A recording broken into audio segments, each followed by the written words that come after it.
Is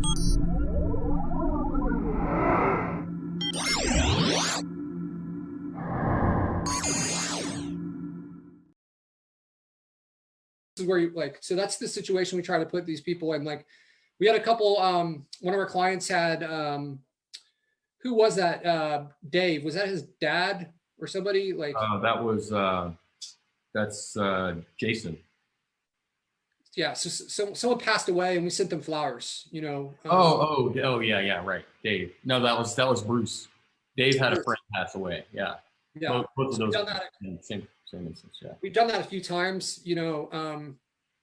It's like I think a lot of people try to treat their clients like their clients, and you know, you definitely want to keep that like buffer, but at the same time, like we're all humans trying to like do our best in this world, and if you kind of treat them like other humans and like there's something you can do to help them out. Sharing. If you're reaching out to them for whatever reason and they're in a bad spot, like this guy Bruce in particular, you know, he and his girlfriend went through a really tough time when her father passed, and so he's letting me know, like, so when you get on a call with a client, they're venting about their personal problems, and you know you have a tight relationship, like he's inviting us to go, you know, ride the Polaris and four-wheeling and stuff like that. So he's a cool guy, so I let him vent and I go through it, and then I send him some flowers, and it just, you know, kind of closes the loop. So it's really good stuff to be able to do that. Hey, Patrick, I have a question for you, just, you know, so you guys know that I don't manage all of the clients in Patrick's agency. I only manage the ones that I manage. I know how I keep up and kind of see the comparison between the leads from the last month to the next month. How do you do it with so many more sites that you're managing, Patrick, as far as seeing an opportunity like this to level up somebody who's monthly? How do you keep track of all that? I think it might be helpful for people. Yeah, I mean, I guess in a perfect world, I probably talk to these clients more than I do. I've barely spoken to this guy since he came on. I've just like touched in. This is the guy, I think I shared this a year ago, maybe in the JK group. I closed this guy through Facebook Messenger without even having a phone call. He came through as a referral. So we didn't actually have our first phone call until a few months in. And I didn't do a great job of keeping up with how he was doing, but I saw the leads, and you know, we have someone who answers or like kind of like audits the calls and stuff like this. So, you know, just paying attention inside the lead generated dashboard to the leads that were coming through, and then looking like I know exactly how much every client we have pays us, so I can look at the leads and I'm like, that seems like a lot of leads for what you're paying, right? You know, if you do like here's another thing. The busier you make these people, a lot of times the less you'll hear from them. Like they're not gonna like be, if they're sitting on their hands all day and they're paying you, they're going to reach out to you. But if they're like busy with work nonstop, then like it just becomes odd. I've got clients we haven't talked to in a few years that every month their credit card gets billed. I see the leads. I see that like they're being handled, like the calls are being answered. So I don't know. Yeah, and I spend a little bit more time on it. You know, Patrick's running an agency and the software platform and whatnot. So, you know, I'm doing sales, so I have more time to kind of dig in, see where they're at. You know, I try to touch base with my clients at least once a week. It doesn't always happen, but if they need something little or there's something we could tweak and, you know, improve the process or the results, then I'm always trying to do stuff like that. And so when you get that as many clients as this agency has, it can be really, really cumbersome to be able to manage clients that way. And that's a scaling issue, right? Because you have the ability to, instead of go get more clients, like triple what a client you already have. But if you don't know you have the capability to do that, then, you know, you do the other thing and go get a new client, start all over.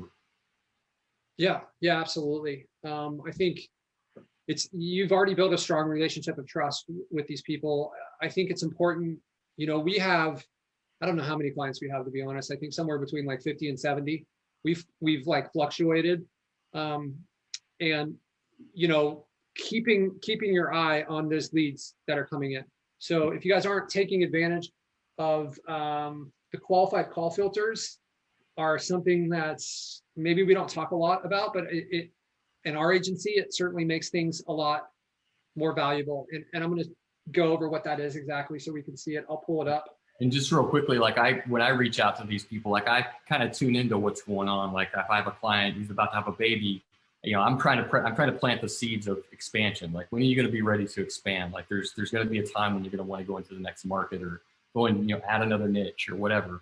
But I know if this client's got a baby coming in the next couple months, like this is not a good time to start trying to amp up the fees or, you know, expand or anything like that. So I try to tune in as much as possible so that we hit them at the right time with that expansion or you know, additional fee, so it makes sense. You know, yeah. So, I think it's really important for you to know the vision of your clients too. That's one of the things that I like to get down to right away. Is like, how do they foresee this? And this isn't necessarily like, I know that sales, they talk about this, like understanding the vision, because then you can sell them. That's not what I'm talking about. What I'm talking about is like, understand their vision, and then how can you help them get to that spot? Not just like sell them on getting to that spot. Like what actions can you take to get to that spot? So that when you come at it from that angle, and you're not sitting there as a salesperson trying to sell them on this, and you're like, what do you want to do? And you know, the common answer might be like, you know, I'd love to have like 3 or 4 crews. And why that number?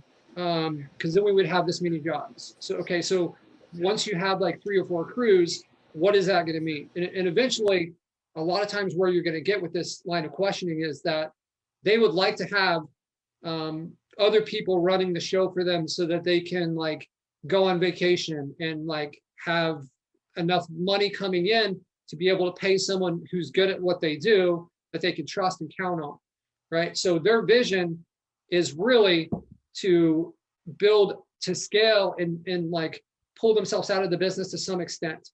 Like if these contractors, they probably, like a lot of them, they're going to want to move from doing the work to doing the estimates. Because a lot of these guys are like doing this like laborious work, right? And then when they can move in and they can have crews at different houses or different jobs doing different things, and they just like check in on the crews and they go and do the sales and the estimates. And then eventually they get to a spot where they can have an estimator who's doing the estimates, right? And like, I'll tell them as a part of the sales, I'll tell them the stories of the clients that we help get there. Like we have a guy in Boise and he spends a lot of his time in Mexico on vacation. And he's got multiple crews, multiple estimators, and that's where they want to go. And we were part of how, like, he told us his vision, and I remembered that vision from the beginning. I like made that a part of my story.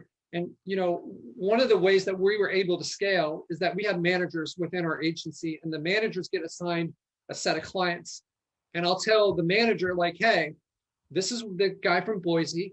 He's got 2 kids. He's married. He's been in business for like 12 years. He wants to be able to like go on these like vacations. Like maybe it was this guy. He wants to be able to go to Mexico and hang out while work is still being done here. So this is our goal. This is what we need to do. This is what we're working towards, right? So that is not just something that brushes off my shoulder when I hear it. And I think that kind of embodiment of their goal becoming a part of our goal and taking that as a part of the partnership has made us better at what we do. And it's made the clients feel like they're in this, because I'll remember it when we, you know, a year later, like, hey, this is what you said that you wanted to do. Where are we towards working towards that? And they'll be shocked but if you're not just like, if it means something to you, then it's easy to remember, right? So what's up, Dave? So with that in mind, I mean, you're telling somebody you work with all of this great information. Are you also tracking this in a CRM, or is this all in your head? Is this on a spreadsheet? I mean, how I are just you? remember it. It's in my head.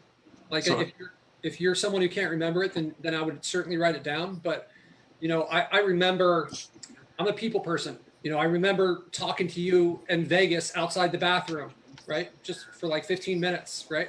I remember that. Like I like these events, they affect me. And so, but if you find that you can't remember it, then I would absolutely write it down, and I would. I take notes. I mean, sometimes it's really tough to keep track of 200 or 300 different people that you're working with, and then to have to transfer that over to somebody else that you're working with. I wondered what it was that you were doing to keep track of all that and transfer it. Right. I mean, we're definitely not working with 200 or 300 people. We've got like somewhere between 50 and 70 clients. And, you know, I like at that volume, I guess I haven't had an issue remembering like the key things that are important to these people. And that's might just be an idiosyncrasy for me. Right. Yeah, I track every call. That issue. Every time I call, or every time I communicate with a client, I track the high points of the conversation so that I have it to reference, because I'm more of a big picture guy. I don't get into the details as much as Patrick. Right. So, you know, I'm just kind of flying, keep going. Yeah, and I have to, you know, clog up my brain with a lot of it. And just like I'm sure everybody else here does, I mean, clients, customers, however you want to term it, at some point they become family, so you get some of those intimate details, and it's yeah, like I'm saying, I mean, sometimes they call, they just want to vent about their day or whatever, and it's like, that's what I got to do.